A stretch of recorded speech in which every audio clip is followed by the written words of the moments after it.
Hello everyone, welcome back to another episode of Deep Dive. Now, Otelli, I'm going to throw a few terms at you. Businessman, Okay. Colombo Plan Scholar, Safety Officer, Renovation Contractor, Lawyer, Hardware Dealer. Do you know who I'm talking about? No, it's very random. No Yeah, idea what you're even talking I don't about. know who I'm talking about. But But they turn out to be. they turn out to be, according to the script, some Yeah. of the independent candidates that have stood in the Right. Singapore general election since 1968, when the election deposit was, guess how much? 500 $100,000. bucks. Oh, wow. 500 bucks Wow. only. Wow. In That's- fact, former Potong Pasir MP and opposition veteran Mr. Cham Si Tong, he was himself a two-time independent candidate before forming the SDP, Singapore Democratic Party, and successfully entering Parliament in 1984. That's right. But that deposit has gone up now, as we Yeah. all know, to $13,500. Quite a pretty penny. So we all know that independent candidates, they do have a bit of reputation, right? You know, I guess it's the general view that we have seen quite a number of interesting characters, that rock up, to the nomination centers, Yeah. maybe, or, wearing slippers, carrying sunflowers. And there's this impression like maybe they can't be taken seriously. Yeah. They're quite colourful, the characters that we've seen Very in the past, interesting right? characters. Yep. So while they did add colour to the hustings, none of them actually successfully voted into Parliament, and a majority of them actually ended up losing their deposits. I know, sad case, but until Until 2025 Dum, dum, election. dum, and here we are.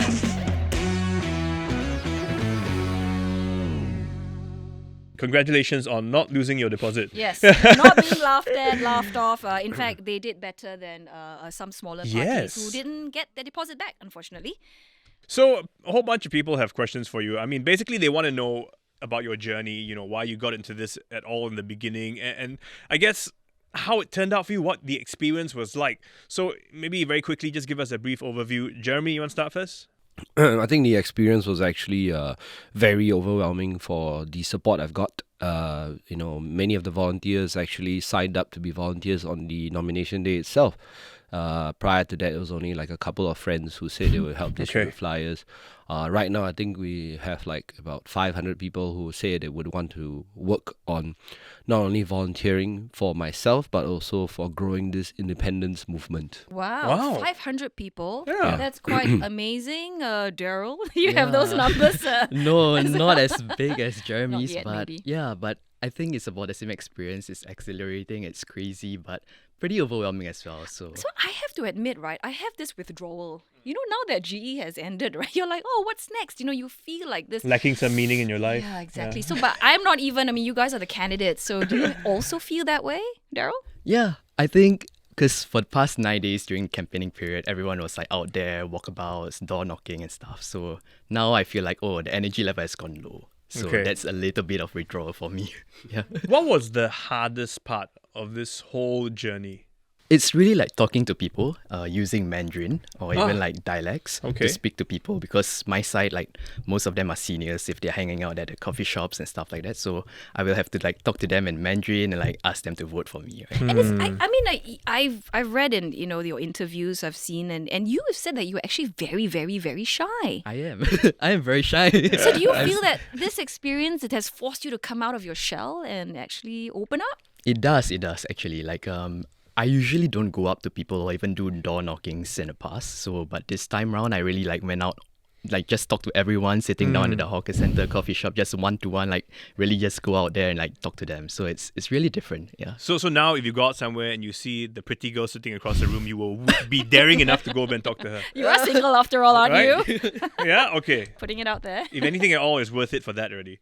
Jeremy, what about you? Well, I used to actually sell skincare products physically in my own store, manning my booth, and I also used to sell mechanical keyboards, high value items. So getting scolded for no reason at all is something I'm very used to. Oh So you were saying you got scolded quite a fair Why? bit when you were... Yeah, I actually attended some of these meetups with the residents along Dakota, and like 20 of them would come down specifically in an arranged manner to tell me that, they care only about town council issues and not about any parliamentary things. They don't care. They spend a whole bunch of money on expensive Dakota houses. They only want to see municipality issues taken care of. and I'm not even their MP. I was just a guy running. What was the worst, encounter with a resident? I guess because of the Old Airport Food Centre, there will always be complaints and different levels of standards of how, the pigeons, what do we do with the pigeons, the droppings, what do we do with droppings, and whether or not they're clean. Many people have disagreements about it. And because Mountbatten has 73% of people living in private property, they couldn't care less. It's the louder 27% that's making a lot more noise. Yeah. But when you started this journey, you said you wanted the freedom to campaign on issues that matter to you. And you raised some of these issues, and now, well, you haven't got a spot, but how are you going to continue to try and champion some of these issues? What do you plan to do? So this is what I've openly said, and what I've told the men in white. I've said that you're dealing with a housing crisis where people think of housing as a retirement asset. You're dealing with counterbalancing the US interest and making sure we're not too reliant on the US dollar. You're dealing with China wanting to, money flows coming out of China wanting to be parked in safe places. I told them, and specifically outward in media, Bitcoin is the answer whether or not you like it. I am early, but I know I'm right. Yeah. So this is what I'm campaigning on. That's a very strong statement. Yeah. I know I'm right. Yeah. Wow. Well, can you elaborate a bit more? I mean, why are you so sure of yourself in that regard? It is because that we have this issue, even within Eastern Asian culture, that we must find land to buy so that we can, park our safe assets to store our wealth, pass it on to our next generation. And Singapore has become increasingly a hotbed for all these things when China and US relationships are in jeopardy. So, and what happens is that in addition to our HDB policy, where many people still see HDB as a retirement asset here, the contributions of this geopolitical tension will only increase the amount of pressure in the property market. Right. It will push up prices. And more importantly, it is always about the store of wealth that we are concerned with. Singaporeans, if we have enough retirement adequacy, I think it's very natural we don't look at housing. But you see, right, Jeremy, I mean, what you're proposing is to a lot of people, it's a risky investment, for instance, right? So do you feel that somehow maybe the people who are not aligned with your idea, because you are a self-styled Bitcoin specialist, that you might have lost some of the votes there because they're more conservative, for instance? Yeah. So I definitely am okay with losing votes. I think in the earlier parts of the campaign trail, I was actually very vocal about saying it's okay if I lose. And if I lose, I'll likely lose around the high 30%. And but losing votes is not as important as getting the message across that we are sitting on a time bomb of inflation. And what is your proposed solution to this? My proposed solution is obviously to remove the land cost and to turn HDB back to where it was. Only registration for flat sales and no longer using the CPF to pay for the HDB. Very much what we used to do in the old days. So, Darryl, let's bring you in here now. Is that something similar, a view that you share with Jeremy, or you've got a totally different messaging, right? Yeah, I think we run different campaigns, even though we are friends. But the thing is, I think he's focused a lot on Bitcoin and housing, right? But for me, I'm just targeting really small issues that I feel like the government doesn't have any defensible solutions to them. So for instance, like increasing the penalties for drink driving. So I think that is something that is on the rise, but there has not been any actions taken to reduce it. So I think that's something that I brought up in my campaign as well. When you first had the idea that, I want to be a candidate, what was the first reaction from your parents, from your grandparents? What did they say? Yeah, so my parents are actually very supportive.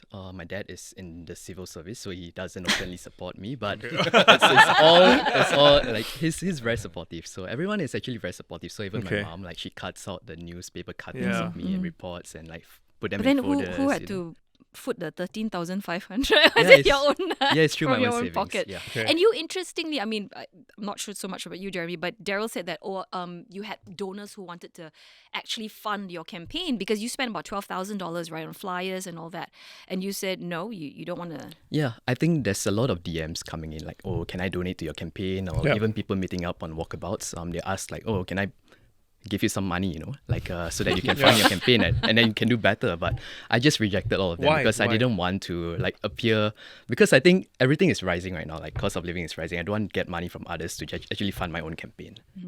And Jeremy, you had also people like trying to throw money at you. Yeah, it's quite literally somebody throwing $100 bill at one of my volunteers and driving off. Oh, wow. And by the time, A paper I aeroplane. think he threw like a bunch of things. Yeah, and, like including $100. yeah, bill. like $100 bill, like some food and all that, and like there was a crumpled $100 bill. Maybe he forgot the $100 bill. And was I thought, inside the ACM. so I actually just used that to buy some food for the volunteers. That's yeah. quite nice. Yeah. On a more serious note, there are millionaires and billionaires in Mountbatten that are serious about me coming back. So they are saying that if you do mount a more conservative pro-business party approach in the future, be it with any party or new party, they will be willing to have conversations with me. Okay, which Yeah. we need to ask. We're going to ask, are there other parties wooing you guys? Have you been talking to them? You want to go first, Darryl? Just smaller parties for now. Yeah, because I think insofar as my campaign I ran, it probably didn't hit the mark whereby bigger parties are interested in my candidacy. So yeah. Okay, Jeremy? Well, for myself, we're just having conversations with just generally everybody. I don't think, other than the PAP, everybody is very satisfied with their performance in general. I think they are mostly quite disappointed in the Right. performance. So even, if it was an ideal situation, we wanted to see Workers' Party increase its vote share. We wanted to see, PSP, SDP maybe get a seat or two, and then some NCMPs for people like us.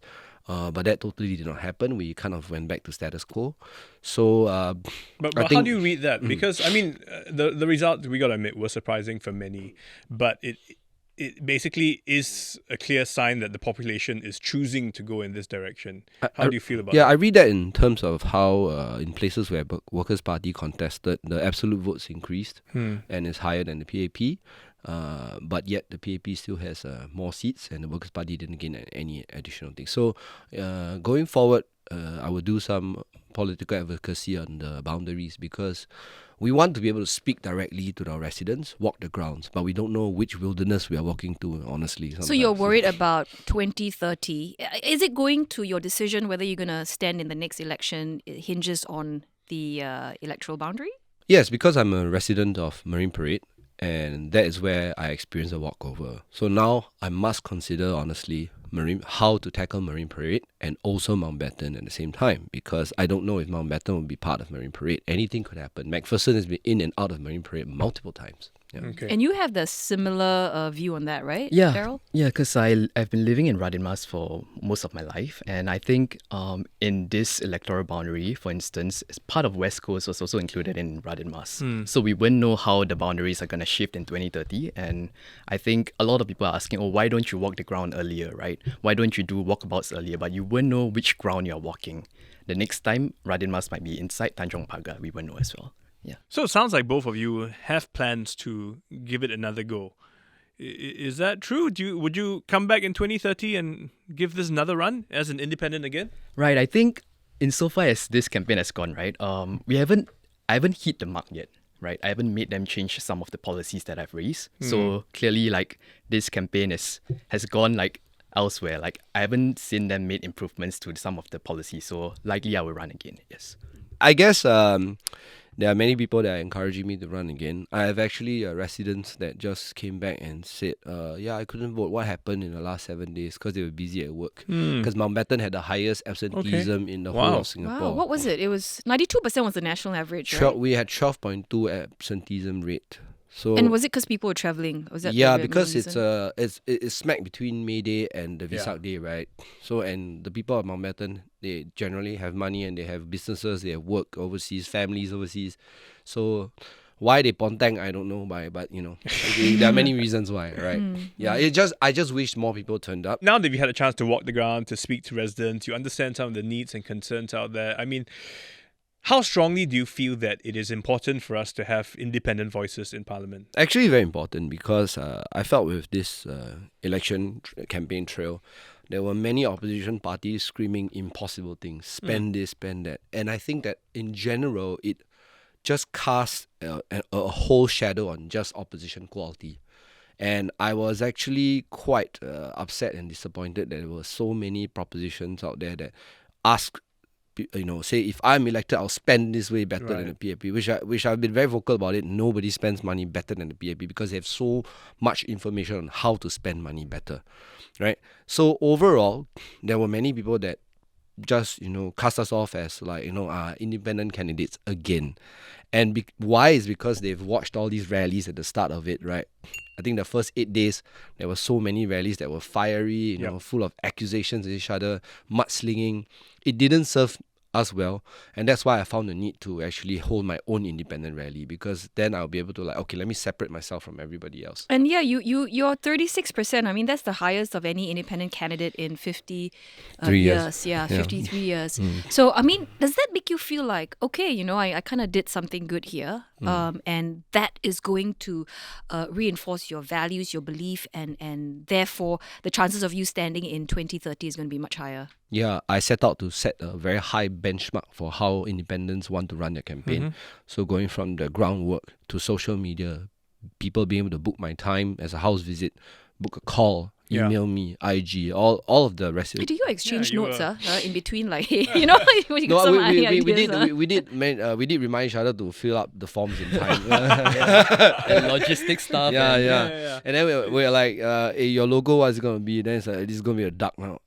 Mine's gonna be a dog. Oh, so Wow. but you actually really thought through it, or you just wanted something that's easily it's relatable? No, for duck, I think they are just multi-dynamic. They can fly in the air, swim in the water, and walk on ground. And then Right. they look like they are paddling hard under the water. So But nobody can see the pedaling. yeah, so it just sounds like, oh, the independents are struggling, to keep afloat. And Right. yeah, but we are multi-dynamic. We bring diverse voices to parliament if we do get elected.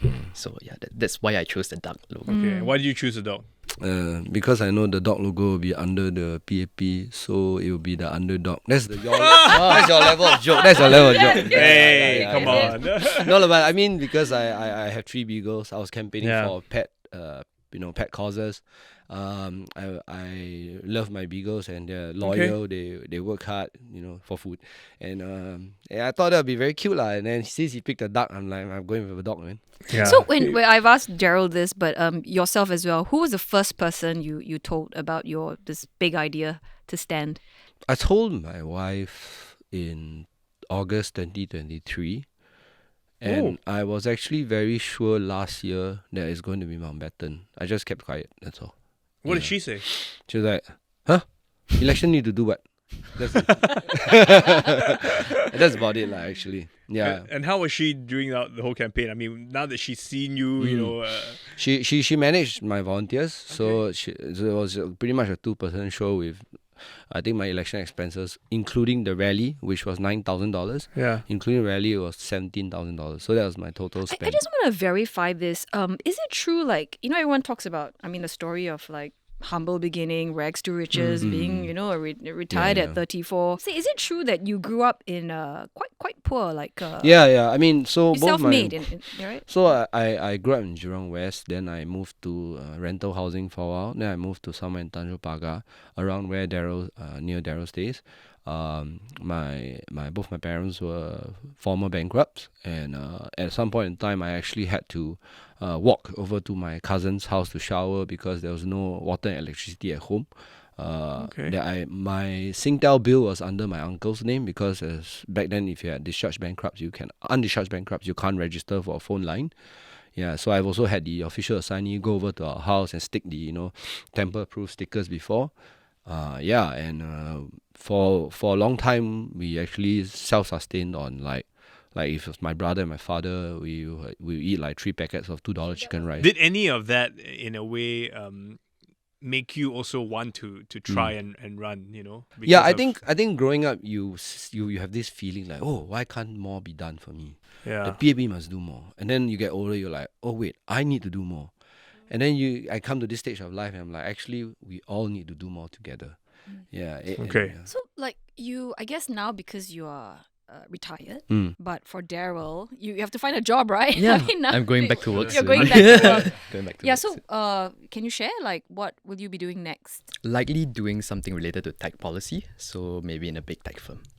A big tech firm, because But you just want to get a regular job in that sense. Yeah, a 9 to 5. Yeah. A 9 to 5. Hopefully. for a while at least. Okay. For a while, yeah.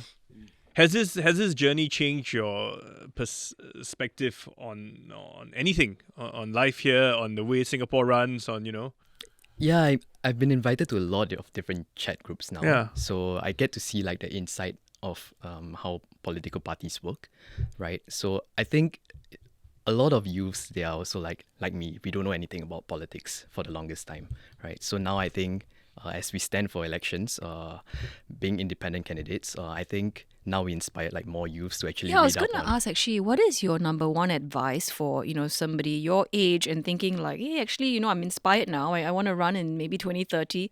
Share with us what's... Yeah, I think one of the things they can do is really to volunteer, but I think that takes too much time. Oh. Especially like 2 hours with like a political party and stuff like that. It's too much time. But at least start with like writing an email to your MP. It could be like municipal issues, or if there's like a lot of trash and the rubbish downstairs that no one's gonna clear it, right? Just write it to them. Can't you Or just use the one service app? Yeah, you can do that as well. But if it's a recurring issue, then maybe you can Okay, wrait it to them, okay. and then they can solve the issue for you. So get a voice out there, get a voice out. involved, be Yeah. interested in the things that are around you Yeah. in your own sort of area where you live. Yeah, I think firstly run a clean campaign, no mudslinging whatsoever. Put your ideas early and out there, and also like what Darryl said, go volunteer. I volunteered for a while in underprivileged tuition program that was run by uni students, and then I also helped out with the care corner for food.